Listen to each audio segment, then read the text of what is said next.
Hello and welcome to This Week in Stupid for the 1st of April 2022. Psych! April Fools! I told you guys, you will never get him back. And for some reason, no one believes me. Like, I could trick you with this again and again and again, and you guys still would fall for it. Hello and welcome to This Week in Stupid for the 1st of April 2022. We'll be talking about Will Smith, although by the time this goes live, this is probably an old subject, but let's talk about it anyway, because we need to talk about Forbes saying while talking about Will Smith's behaviour, don't forget to also talk about the system that helped create it. That's right, the Hollywood system that creates black multimillionaires and presents to us black multimillionaire problems. This is somehow racist. Perhaps the larger question that should be asked is why blacks in Hollywood have routinely been expected to grin and bear embarrassment and degradation without expressing any discontent or being risk being viewed as angry. What are you talking about? No one thinks that Will Smith's anger is illegitimate. The question is the target of the anger, because the only person degrading Will Smith is Will Smith's wife, which strikes everyone as meaning that the slap that hit Chris Rock went to the wrong person. People think it's understandable that Will Smith would be angry about the way he's been treated. What they don't find understandable is why he doesn't divorce his cheating wife, as he should. Furthermore, why is it permissible for a black woman's health condition to be made content for a few cheap laughs at an awards show, and how this will overshadow the hard work of Will Packer, blah blah blah blah blah, because everything's a fair game for a joke. That's why, it's just a joke. But she can't take a joke. Really interesting that, isn't it? How Will has to get the husband she routinely humiliates on the public stage to act in her behalf and slap someone, assuming this wasn't just a big setup, of course. And at first I thought that it wasn't, but the more I look into it, the more I'm thinking maybe it was. But anyway, some will argue that it is not about Will Smith and Chris Rock being black, or Will Smith setting black people back, both with a capital B, as if black is a nationality, not American. This is as much about a larger systemic issue rooted in white supremacist culture designed to police the behaviour of blacks amongst the who's who in Hollywood and beyond. Look, man, I've seen enough videos of black people fighting on the internet to know that what happened between Chris Rock and Will Smith is not really representative of what goes on in, like, the ghettos. I'm sorry, don't sound rude. Don't it sound like I'm casting aspersions, but Will Smith and Chris Rock, this, if you could characterize it as anything, would be misplaced chivalry.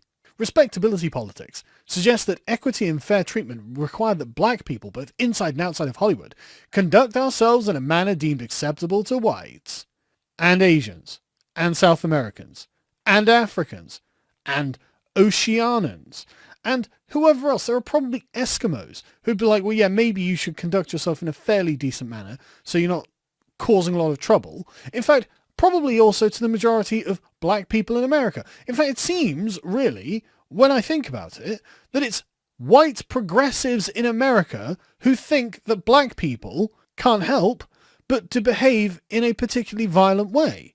And I would suggest that that low standard is, in and of itself, a really vile form of racism. But what do I know? I have white skin. I can't possibly be allowed to have a judgment on this because that would be white supremacy. Silly me.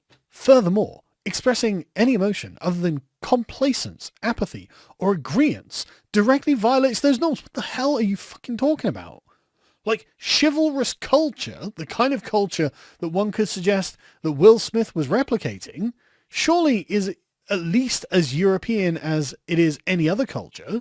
No one's going to complain if you smack him. Like, no one thinks this is wrong. Like, that's totally fine. However, of course, in this case, it was just a light-hearted joke. He probably is taking it a bit far, but nobody really cares. Nobody cares if Will Smith smacks Chris Rock. Everyone's just like, ooh, spectacle. But sadly, there is a large group of blacks who have internalized this toxic messaging. Right. Ooh, that's toxic messaging. No, that applies to everyone. In all times and all places. Try and be civilized. Like, you think there aren't plenty of white people, Asian people, South American people, European people, Indian people, who are just Not very civilized? You think there are people who aren't violent? This is not unique. It's just that for some reason in America, there's no expectation by the progressive on the black community to not be like this. Again, it's really weird. Like, Africans don't allow this to happen. White outrage about Will Smith's slap is rooted in anti-blackness. Oh, that's a spicy take, isn't it? Blackness is about violence. And if you're outraged about it, you must be white. What are you saying? All black people can do to express themselves is be violent? Again, the soft bigotry of low expectations is turning into quite hard-edged bigotry at this point, isn't it? This is just gross. It's inequality in plain sight. Oh, please. Most people agree that the slap shouldn't have happened, but there's something that feels precious at best and downright racist at worst about white people's reaction to the now infamous smack. Hollywood director Judge Apatow declared in a tweet that Smith could have killed Rock. Well, people have died from single punches, calling it pure out-of-control rage and violence. And to be honest with you, I think it's understandable. Not because Will Smith is black, but because he is a cuckold. A public and humiliated cuckold. Like, it's so obvious that what's happening to Will Smith is terrible.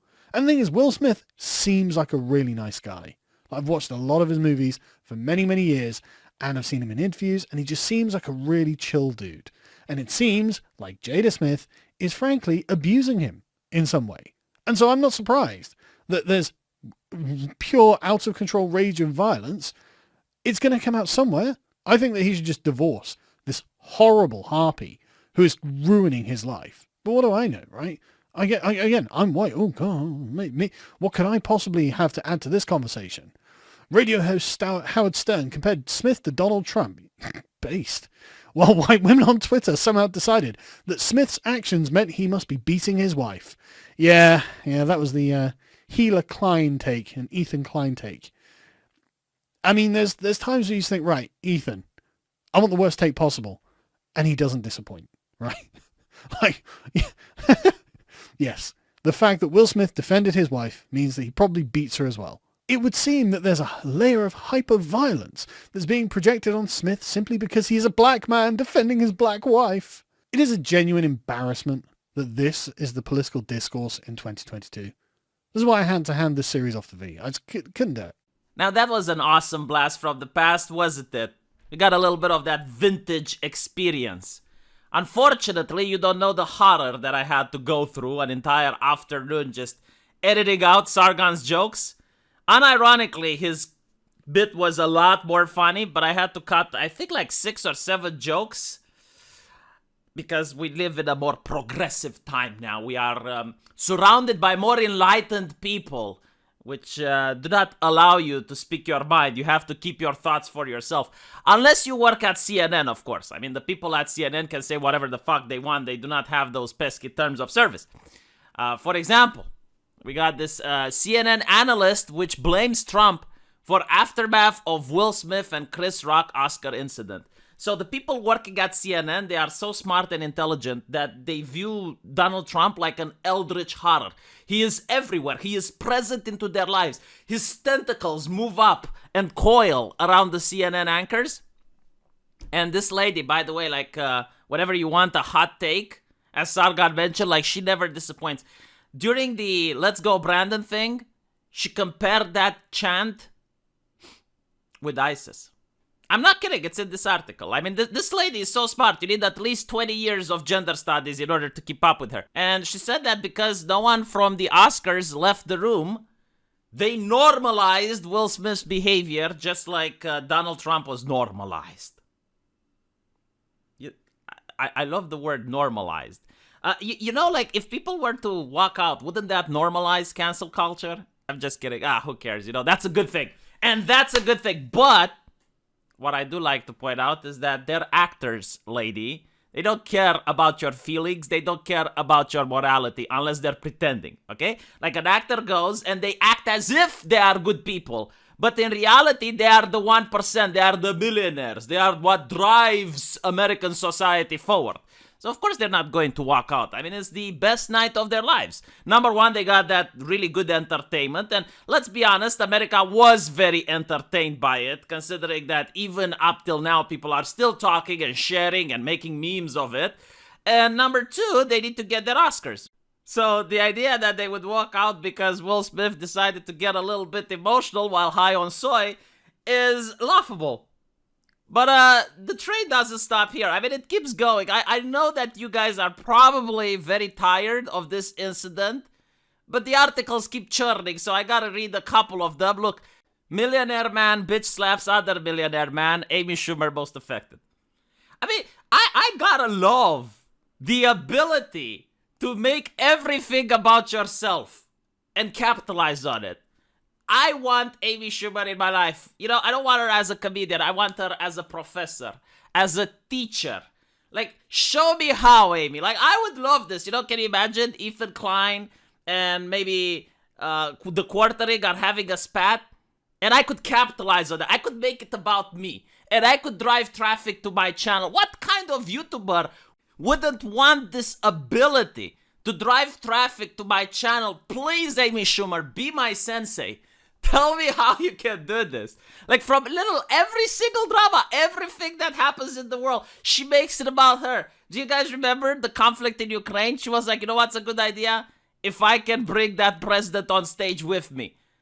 And people were talking about it. Like, honestly, if I were to have a business, I would hire Amy as the president of my marketing department.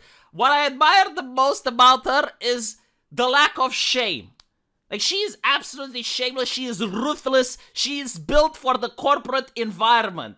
Like, when you look at a cold-hearted, woke American corporation, you think of Amy Schumer. It's like, yes, someone like her must be at the top. Someone like her must be pulling the strings and running that company. Because she is all business and no nonsense.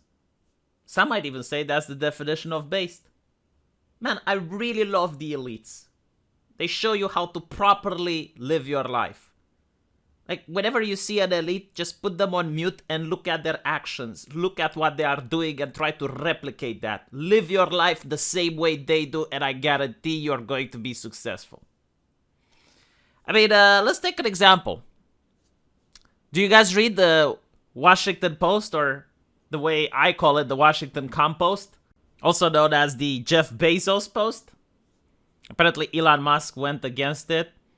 You know, it has its logo, "Democracy dies in darkness." They put this under the Trump era, but they forgot to change it. It's not a bad saying. The idea is that in order to have democracy, people need to be informed so that they can vote properly and take decisions adequately. When people aren't informed, that's when democracy dies in darkness. Because the elites that control what people get to think are the ones that become in power. So you're depowering the people by keeping them in the dark. It's not a bad saying, but as Elon Musk put it, with the Washington Post, it's more like democracy dies behind a paywall. Because you need to pay money to get the wisdom. You need to pay money to understand the proper way to do democracy. But, you know, I can't read their articles, but I can look at some of the titles. I mean, look at this. It's time to give the elites a bigger say in choosing the president. Again, this is the Jeff Bezos Post. Right? And he says it's time to give the elites a bigger say in choosing the president. This is my favorite, by the way. In the long run, wars make us safer and richer. I mean, if you're a multi-billionaire with a private jet and a yacht, yeah, I guess. You can just leave. You know, bad things happen. Oh, that's fine. I'll move somewhere else. There's a conflict in Ukraine. That's okay. I'll go to Taiwan. Then you get articles like, think twice before changing the tax rules to soak billionaires. Not that I particularly disagree with the following statement, but I thought Washington Post is a progressive newspaper that has progressive values and they go against Trump. But when it comes about taxing the billionaires, all of a sudden they're like, okay, we're not that progressive. We are progressive, but not like that. We're a little bit less progressive. I see. I love this post. Man, I gotta say, making this wiki stupid on 1st of April is incredibly difficult because you don't know which articles are real and which ones aren't. Might be a Poe, it might not be. I mean, look at what I have to deal with. The Atlantic. Russians have infiltrated the internet. Holy shit. Intelligence agencies, okay? So not just any agencies, the ones with intelligence. They have confirmed that the Russians are on the internet. But how long have they been there and how many are there? See, I don't believe that. That's a conspiracy theory. It's a conspiracy. I do not think that the Russians are on the internet. But while we're on the subject of conspiracy theories, I have one even better. What if I were to tell you... Okay, no, seriously. What if I were to tell you that the world government has had its first meeting and they talked about creating the New World Order? Would you believe me? Would you believe me, or would you be like, oh, come on, V, it's the 1st of April? Okay. Let's look at the world government having its first meeting. And the title of this session, are we ready for a new world order? Wow, that didn't take long to let the genie out of the bottle. How long was it? 30 seconds, give or take?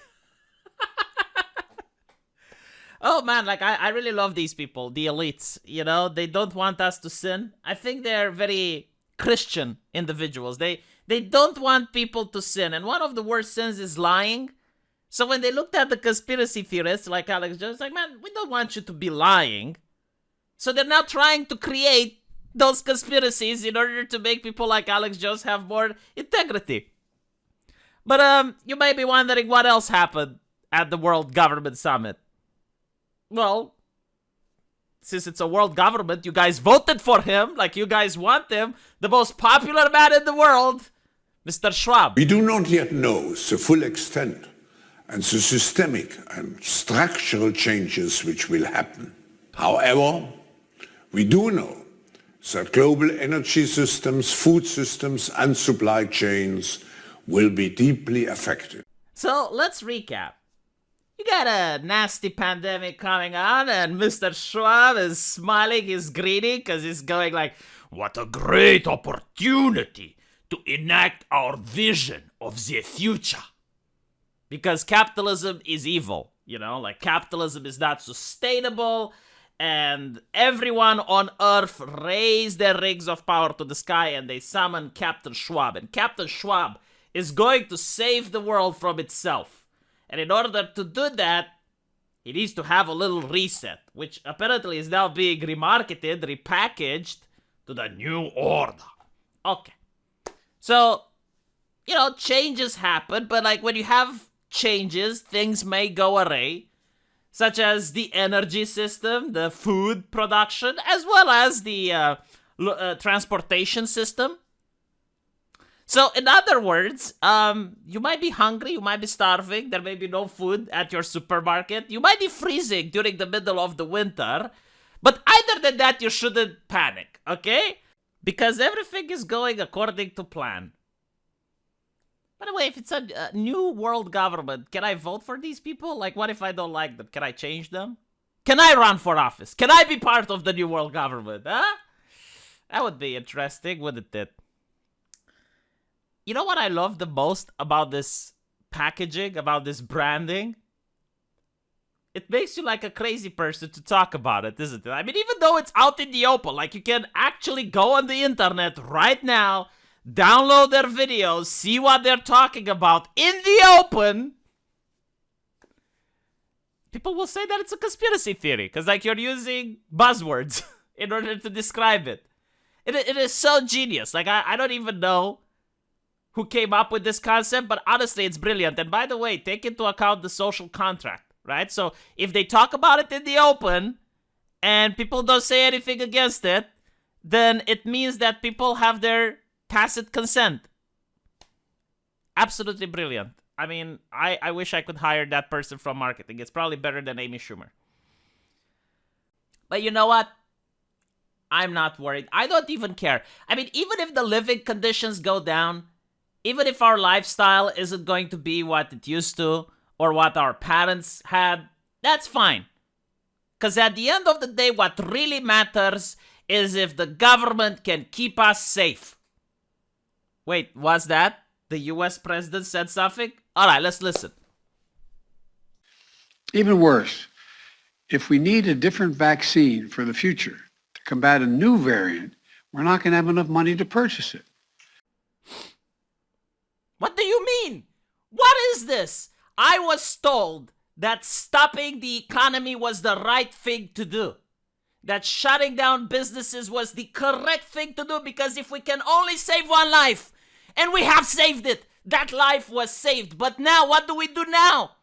What do we do now? I have asked all the blue check marks on Twitter, and I have asked the wisest people on Twitter, the ones with hammer and sickle in the bio and roses, and they do not have an answer, and I am frightened. I am scared. Chat, I don't know what to do. I am panicking right now. I am hyperventilating. Like the people that assured me it's fine, the people on Twitter, like where do you go when you want to find the truth? Where do you go when you want to find out how to think? You go to Twitter. That is the bastion of American society. That is where American culture is made, where the smartest and most beloved people of the American public and the American elites reside. They are the ones that tell others how to live their life. And if they don't have solutions, what do I do? What do I do, chat? I am afraid. They might not have the money. The economy must have been a little bit important. Maybe not very important, but just a little bit. And now the US president is up there and he's saying, well, you know, the economy isn't going as it should. So, well, I know. You know what? No, hold on. I'm panicking for no reason. I actually know what the solution is. The solution is always the same. Tax the rich. You know, if only we can tax the rich a little bit more, I'm pretty sure all the problems would go away.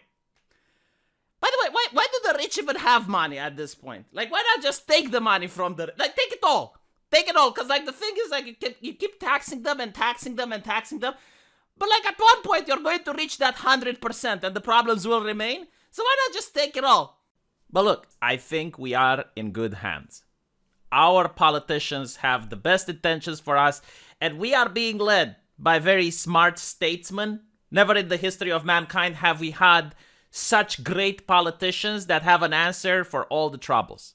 So, for example, we are told that our lifestyle might decrease in the nearest future. And that's fair enough, because the politicians have a solution for it. Look here, in the United States, you have Maxine Waters, representative, figuring out how to deal with the homeless. The homeless came to her, desperate, asking for solutions, and she told them to go home. Somewhere on Wilson. Did they move another location where they're taking ass? Is there any more locations than this one? No, it might have been just so many people out here. 1 minute. I want everybody to go home. And I want... We don't got no home. Okay. That's why we here. Miss Miss Waters, keep home, we gonna go too. Yeah. Just a moment. Just a moment. Chotomate. What a 1st of April, everyone. What a 1st of April. You know what else happened this week? The Don't Say Gay bill. Yes, the Don't Say Gay bill. Apparently, such traumatizing for the American public. Like, forbidding people to say a word. Like, that is censorship. It's not something that happens in a free and just society. I mean, can you imagine not being allowed to say a word? What fascist stuff is this? It's painful, by the way. I remember when a friend of mine went to the Blizzard forums and he saw the patch notes for World of Warcraft and he said, oh my god, that's gay. And he got banned from the forums. That was the first moment that I realized that in a world where you can't say the word gay is a world without joy. That is like, it's not cool, it's not okay. And luckily, there are people pushing back against this legislation. I have heard a very moving speech which convinced me about the struggle that Americans are facing right now against censorship. So let's listen to this speech which has moved me to the core. And if it has moved me Hopefully, it's going to move you as well. I am offended that our children are not receiving affordable gender reassignment surgery along with hormone blockers and access to abortions. This alone is a threat to our democracy.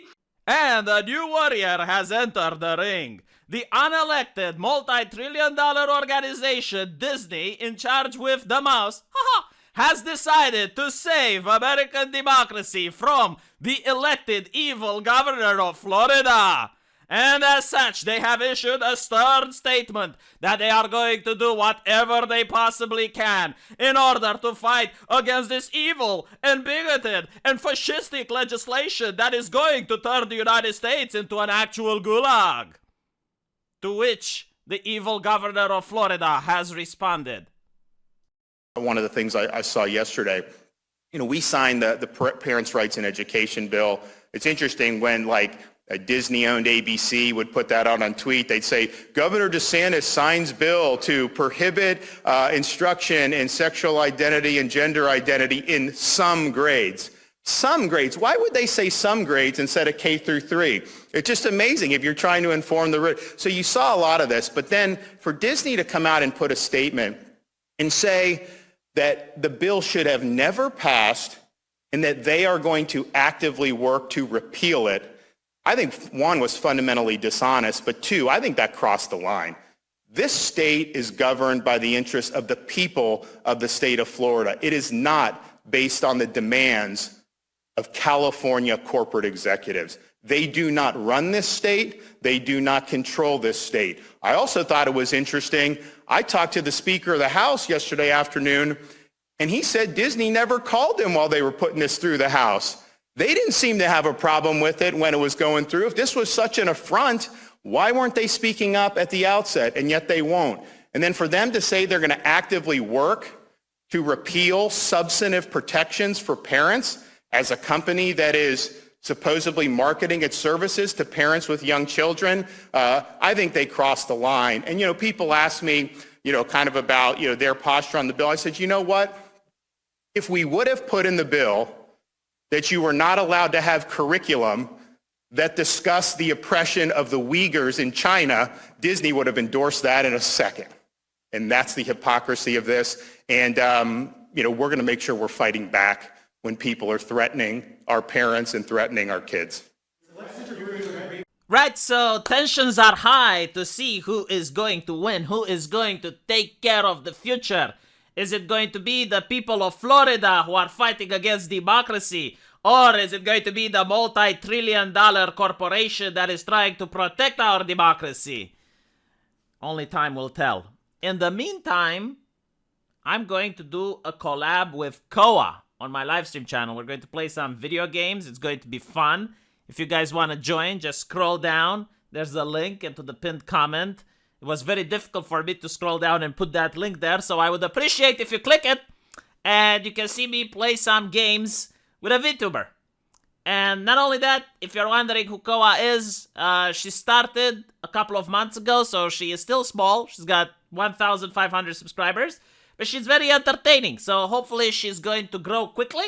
And if you want to check her out, there's a link into the pinned comment. And as well, go to my live stream where I'll be playing some games with her right after this. Hopefully I'll see you guys there. Take care.